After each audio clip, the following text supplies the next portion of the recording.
Here we are at one of the biggest food truck events ever. My friend here is a CBD vendor at the event.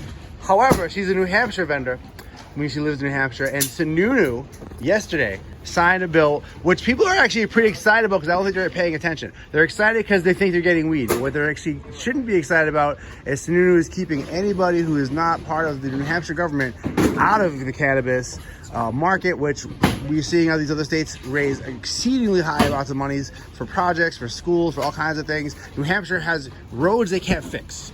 Right now, we can't fix some of the roads here. So what the problem is that New Hampshire is a tax-free state where they can't tax sales and they can't tax income. And so there isn't a motivation to legalize cannabis because at the same time they actually make a lot of money from the judicial system as they deal with people who have simple possession charges, despite what Biden has even said, don't stop messing with people over weed, and they don't stop. That's actually, it's a main way why they're funding the state. So let me ask you this question, though. I'm sorry, I'm talking too much.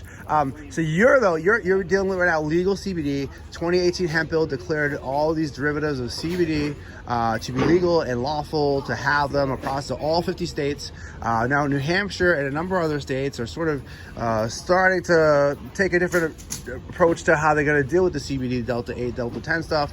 It looks like it might go into medical dispensaries in New Hampshire, where there's only a handful of them, and it's not very good for the consumer, that's for sure. Yeah. So what's happening with you?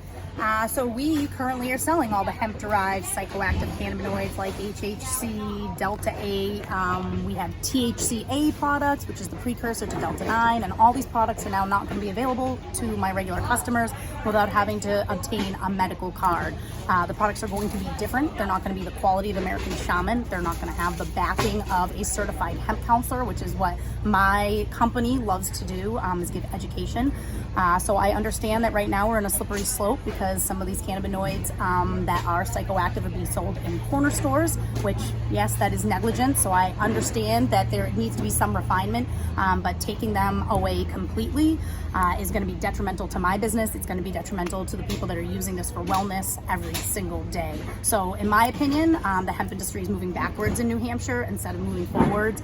And that's just a real sad situation for all of us, to be honest. It sure is. Right now hemp, the majority of where it's coming, where it's going to is actually smokable products. Yeah. There isn't really a good infrastructure right now for making fabric or even turning it into plastics as a replacement for the petroleum products. Yeah. One of the things that's actually happening is they're burning hemp now for the carbon footprint thing, and they're turning it into biochar, which I have mixed feelings about, but as well. It's good that they're making a case to start using hemp in place of those things, which I really think, beyond all things, we should really get to use the full purpose of the plant. That's right, yeah. And by discriminating against it the way we are, we're getting farther away from using it holistically, medicinally, industrially. Yep. What is interesting is one of the things New Hampshire is saying is they're really concerned about the children.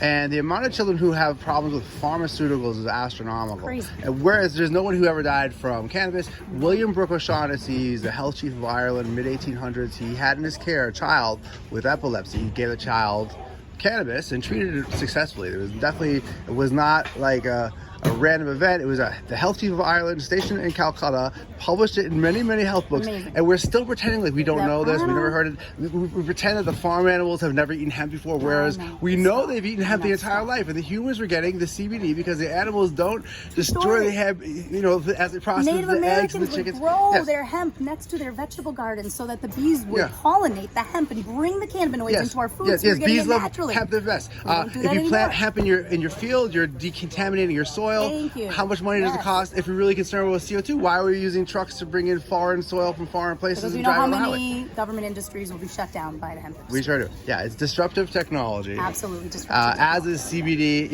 Now here's an interesting factoid. In Europe, in Italy actually, they had legalized, they called it THC light. It was like a 3.3% THC cigarette. Okay. When they started people smoking them a lot, like everyone was smoking them, and they stopped using Advil and they stopped using Tylenol. And guess what happened next? That got shut right down. That sure is what happened. Yeah.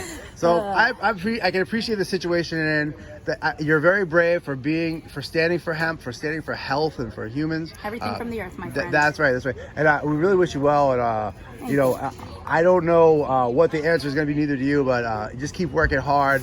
And we just, you know, give wellness to the world. Yeah, just keep putting it out there. Exactly. I appreciate it. Thank you for talking to me today. I appreciate it. And great job with your store. Thank you, my friend. Have a great day.